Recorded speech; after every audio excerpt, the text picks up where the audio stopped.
আফ্রিকার দেশ Democratic Republic of কঙ্গোর জন্য এবারের বিশ্বকাপটা ছিল বিশাল উৎসবের এক মঞ্চ। ১৯৭৪ সালের পর দীর্ঘ ৫২ বছরের খরা কাটিয়ে প্রথমবার বিশ্বমঞ্চে পা রাখছে তারা। কিন্তু সেই আনন্দের আকাশে এখন আশঙ্কার কালো মেঘ।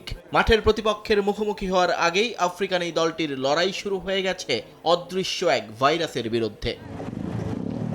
কঙ্গোতে নতুন করে দেখা দিয়েছে প্রাণঘাতী ইবোলা ভাইরাসের প্রাদুর্ভাব, আর তাতেই নড়ে চড়ে বসেছে বিশ্বকাপের প্রধান আয়োজক যুক্তরাষ্ট্র। হোয়াইট হাউস টাস্ক ফোর্সের নির্বাহী পরিচালক অ্যান্ড্রু জুলিয়ানি ইএসপিএনকে দেয়া সাক্ষাৎকারে সাফ জানিয়ে দিয়েছেন, কঙ্গো দলকে বেলজিয়ামের ট্রেনিং ক্যাম্পে টানা ২১ দিন কঠোর হেলথ বাবল বজায় রাখতে হবে। এই নিয়ম ভাঙলে ফুটবলারদের যুক্তরাষ্ট্রে ঢুকতে দেয়া হবে না বলে স্পষ্ট হুঁশিয়ারি তার।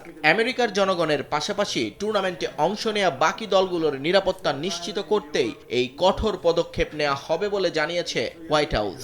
তাই আজ শুধু আমি নই, সবাই জানে সাদার আরেক নাম ফার্স্ট ওয়াশ ডিটারজেন্ট পাউডার।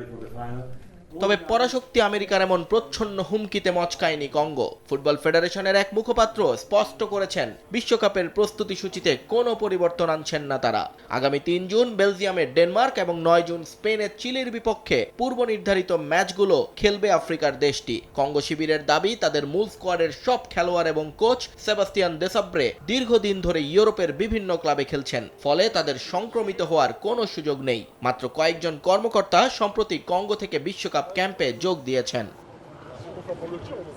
যুক্তরাষ্ট্রের এই কঠোর অবস্থানের পেছনে অবশ্য বিশ্ব স্বাস্থ্য সংস্থার সতর্কবার্তা বড় ভূমিকা রাখছে। ডব্লিউএইচও কঙ্গোর এই ইবোলাকে জরুরি অবস্থা হিসেবে ঘোষণা করেছে। বিরল বুন্দিবুগীয় স্ট্রেইনের এই ভাইরাসে দেশটিতে ইতোমধ্যে প্রায় ৭৫০ জন আক্রান্ত হয়েছেন এবং মারা গেছেন ১৭৭ জন। পরিস্থিতি বিবেচনা করে কঙ্গো দলও দেশের মাটিতে তাদের ৩ দিনের বিশ্বকাপ ট্রফি প্রদর্শন এবং বিদায় সংবর্ধনা অনুষ্ঠানটি বাতিল করেছে।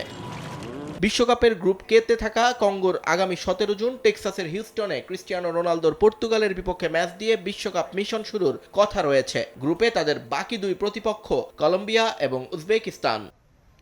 নিয়ন মোহাইমিন, সময় সংবাদ।